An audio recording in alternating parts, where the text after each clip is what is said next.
విశాఖపట్నంలోని వైఎస్ఆర్ కాంగ్రెస్ పార్టీ కార్యాలయంలో మీడియాతో మాట్లాడిన వైఎస్ఆర్సీపీ రాష్ట్ర అధికార ప్రతినిధి కొండ రాజీవ్ గాంధీ వాకింగ్ పన్ను నిర్ణయం కూటమి ప్రభుత్వ పతనానికి ఆరంభం. చరిత్రలో ఎన్నడూ లేని విధంగా నడకపై 720 రూపాయలు పన్ను విధిస్తారా? వైఎస్ జగన్ అభివృద్ధి చేసిన పార్కులను ఆదాయ వనరుగా మార్చుకోవడం హేయం. ఎంపీ భరత్కు 1000 కోట్లు భూదందాలు, సామాన్యుడిపై పన్నుల భారాలు. విశాఖ నిధుల తరలింపుపై ప్రభుత్వం సమాధానం చెప్పాలి. వాకింగ్ పన్ను రద్దు చేయకుంటే న్యాయ పోరాటం తప్పదు. కూటమి ప్రభుత్వాన్ని హెచ్చరించిన కొండ రాజీవ్ గాంధీ ఆంధ్రప్రదేశ్ రాష్ట్రంలో కూటమి పాలన అత్యంత వింత పోకడలకు పోతోందని, విశాఖలో వాకింగ్ చేసే పౌరులపై పన్ను విధించడం అత్యంత చెత్త విధానమని వైఎస్ఆర్సీపీ రాష్ట్ర అధికార ప్రతినిధి కొండ రాజీవ్ గాంధీ మండిపడ్డారు. గురువారం విశాఖలో పార్టీ కార్యాలయంలో జరిగిన మీడియా సమావేశంలో ఆయన మాట్లాడుతూ, అందరికీ నమస్కారం. ఇచ్చేసినటువంటి పత్రికా విలేకరులు 50 మందికి కూడా నా హృదయపూర్వక నమస్కారాలు తెలియజేస్తూ, ప్రస్తుతం ఆంధ్రప్రదేశ్ రాష్ట్రంలో కూటమి ప్రభుత్వ హయాంలో వారి పాలనా తీరు ఎలా ఉందంటే పిచ్చికి పరాకాష్ఠగా తయారైంది. మరీ ముఖ్యంగా విశాఖపట్నంలో చూస్తే అత్యంత దుర్మార్గమైనటువంటి చర్యలకు కూటమి ప్రభుత్వం పూనుకుంటా ఉంది. సర్వసాధారణంగా మనం అనేక ప్రాంతాల్లో చూస్తూ ఉంటాం, వాకింగ్ చేస్తే రాయితీలు ఇవ్వడం మనకు తెలుసు. కానీ ప్రప్రథమంగా వాకింగ్ చేస్తే పన్ను విధించేటటువంటి సరికొత్త విధానానికి కూటమి ప్రభుత్వం తెరదీసింది.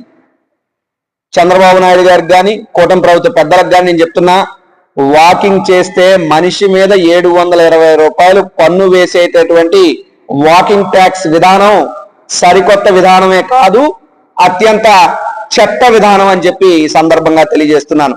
చరిత్రలో ఎప్పుడు ఎన్నడూ ఎక్కడ ఎవరు కూడా ఇంత చెత్త నిర్ణయాన్ని తీసుకుని ఉండరు, ఇంత చెత్త విధానాన్ని తెచ్చి ఉండరు అని చెప్పి కూడా ఈ సందర్భంగా నేను తెలియజేస్తున్నాను. అదేవిధంగా చంద్రబాబు నాయుడు గారికి కానీ లేదా కూటమి పెద్దలకు కానీ ఒకే ఒక్క సూటి ప్రశ్న, మీరు అధికారంలోకి వచ్చి 2 ఏళ్ళు అవుతుంది. నేను వైఎస్ఆర్సీపీ నేతగా విశాఖ వాసిగా అడుగుతున్నా, మీరు విశాఖపట్నంలో చేసినటువంటి అభివృద్ధి ఏమిటి? విశాఖపట్నానికి ఈ 2 ఏళ్లలో మీరు ఏం తీసుకొచ్చారు? మీరు ఈ 2 ఏళ్ల పాటు విశాఖపట్నంలో మీరు మొదలుపెట్టో లేదా మీరు పూర్తి చేసినటువంటి ఒక ప్రాజెక్టు గురించి కానీ ఒక భవనాన్ని కానీ ఏది మీరు పూర్తి చేశారో దాన్ని చూపించండి, చెప్పండి అంటే మీరు చెప్పగలరా?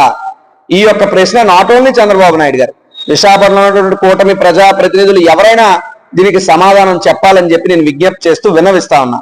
అదేవిధంగా మరీ ముఖ్యంగా విశాఖ కూటమి ప్రజా ప్రతినిధులారా, మీ అందరికీ నాదో విజ్ఞప్తి, మీరందరూ కూడా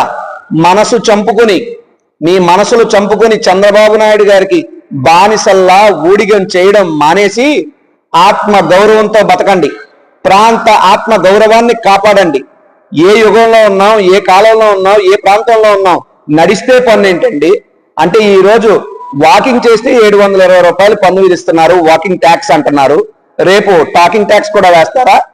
ఎల్లుండి బ్రీతింగ్ ట్యాక్స్ వేస్తారా? ఆ మర్నాడు బాతింగ్ ట్యాక్స్ వేస్తారా? పై వచ్చే రోజు స్లీపింగ్ ట్యాక్స్ వేస్తారా? అంటే నడిస్తే పన్ను, పడుకుంటే పన్ను, కూర్చుంటే పన్ను, ఏంటి దిక్కుమాల పన్నులు? పన్నుల పేరు చెప్పి విశాఖ ప్రజల నడ్డి విరగొడుతుంది కూటమి ప్రభుత్వం.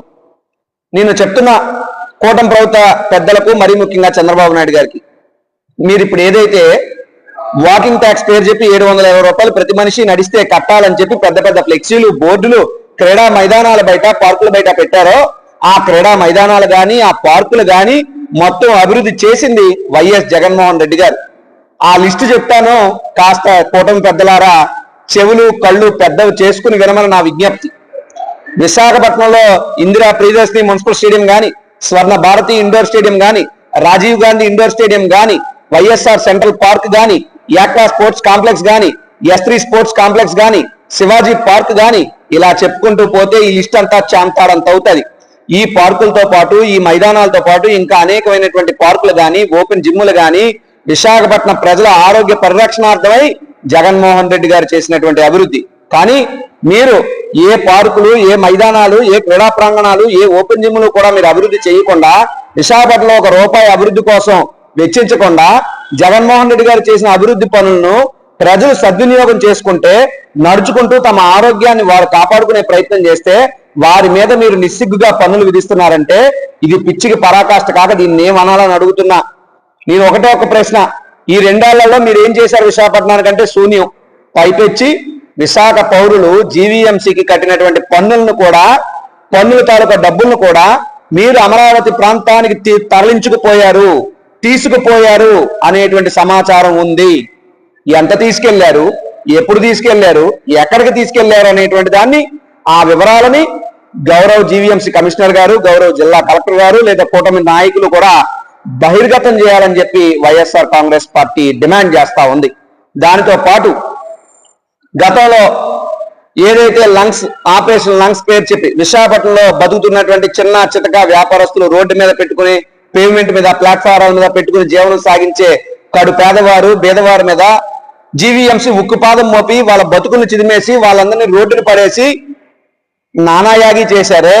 అటువంటి పేదవారు బతికితే చూడలేనటువంటి కడుపు అంటే ఈ కూటమి పెద్దలకి. కానీ చంద్రబాబు నాయుడు గారి కుటుంబ సభ్యుడు, లోకేష్ కి తోడలుడైన విశాఖ ఎంపీ భరత్ గారు తమ గీతం యూనివర్సిటీ అండర్లో 5,000 కోట్ల రూపాయల భూమి కబ్జా చేస్తే నిస్సిగ్గుగా దాన్ని జీవీఎంసీ ద్వారా రెగ్యులరైజ్ చేస్తున్నారంటే ఇది కార్పొరేట్ ప్రభుత్వం అని చెప్పడానికి ఇంతకన్నా ఏం కావాలి? ఇది క్యాపిటలిస్ట్ ప్రభుత్వం అని చెప్పడానికి ఇంతకన్నా ఏం కావాలి? ఇది కరెక్ట్ ప్రభుత్వం అని చెప్పడానికి ఇంతకన్నా ఏం కావాలి? అంటే సగటు పేదవాడు నోట్లోకి 4 ఏళ్లు వెళ్తే మీరు తట్టుకోలేరా? సగటు పేదవాడు కడుపు నిండా తిండి తింటే మీరు తట్టుకోలేరా? సగటు పేదవాడు బేదవాడు మధ్యతరగతి వాడు తన ఆరోగ్యం కోసం నడిస్తే కూడా మీరు తట్టుకోలేనటువంటి పరిస్థితుల్లో మీరు ఉన్నారా అని చెప్పి నేను ఒక కూటమి ప్రభుత్వాన్ని అడుగుతా ఉన్నా. ఏదైతే 720 రూపాయలు పన్ను విధిస్తూ మీరు ఏదైతే బోర్డులు పెట్టారో, వాకింగ్ ట్యాక్స్ ఏదైతే అమలు చేస్తా ఉన్నారో, యుద్ధ ప్రాతిపదికన ఆ నిర్ణయాన్ని కూటమి ప్రభుత్వం జీవీఎంసీ వారు వెనక్కి తీసుకోవాల్సిందే. లేదంటే దీని మీద వైఎస్ఆర్ కాంగ్రెస్ పార్టీ ఉద్యమం చేస్తుంది. రోడ్ల మీదకి ప్రజలతో వస్తాం, మిమ్మల్ని ప్రతిఘటిస్తాం. ఒప్పుకునే పరిస్థితి లేదు. అవసరమైతే కోర్టు కన్నా పోతాం, పిల్లైనా వేస్తాం తప్పితే ప్రభుత్వం విధించేటటువంటి వాకింగ్ ట్యాక్స్ ని ఎట్టి పరిస్థితుల్లో విశాఖ వాసులు కానీ వైఎస్ఆర్ కాంగ్రెస్ పార్టీ కానీ అంగీకరించే పరిస్థితి లేదు అని చెప్తున్నా. అదే విధంగా